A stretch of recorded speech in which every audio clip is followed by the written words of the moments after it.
வணக்கம். ஆசிரியர் என்பவர் இப்படித்தான் இருக்க வேண்டும். ஒரு விழாவில் இளைஞர் ஒருவர் தன்னோட பழைய ஆசிரியரை சந்திச்சாரு. அப்போ அந்த முன்னாள் மாணவ இளைஞர் தன்னை தெரிகிறதா அப்படின்னு ஆசிரியர்கிட்ட கேட்டாரு. ஆசிரியரோ எனக்கு நினைவிலே இல்லை, அதனால நீங்களே யாருன்னு அறிமுகம் செஞ்சுக்கோங்க அப்படின்னு சொன்னாரு. இளைஞர் சொன்னாரு, நான் உங்களுடைய முன்னாள் மாணவன்.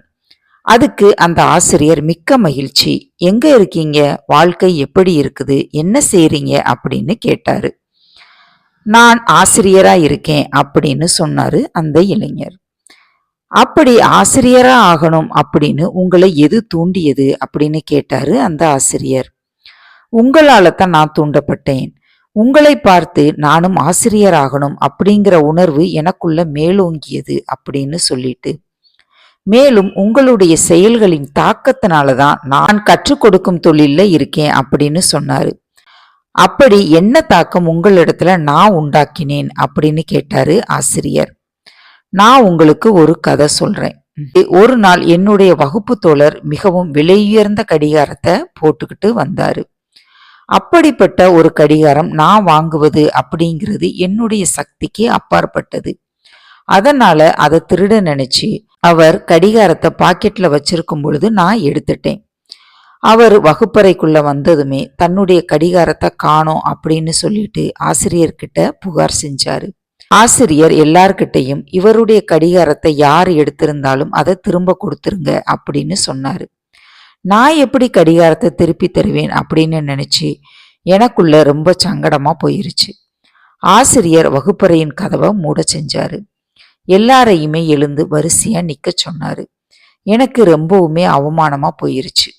அவர் சொன்னாரு, மாணவர்களே வரிசையா நில்லுங்க, ஆனா எல்லாருமே கண்ணை மூடிக்கிட்டு தான் நிக்கணும் அப்படின்னு சொன்னாரு. அதுக்கு பிறகு அவரு ஒவ்வொருத்தரோட பாக்கெட்லயும் கைய விட்டு பார்த்துக்கிட்டே இருந்தாரு. என்னுடைய பாக்கெட்டுக்குள்ள கைய விட்டாரு, கடிகாரத்தை எடுத்துக்கிட்டாரு. ஆனா எல்லாருமே கண்ணை மூடிக்கிட்டு இருந்ததால எவருமே எதையுமே பார்க்கல. அதுக்கு பின்னாடி அந்த கடிகாரத்தை உரியவர்கிட்ட கொடுத்துட்டாரு. ஆனா இது பத்தி ஒரு வார்த்தை கூட என்கிட்ட கேட்கல.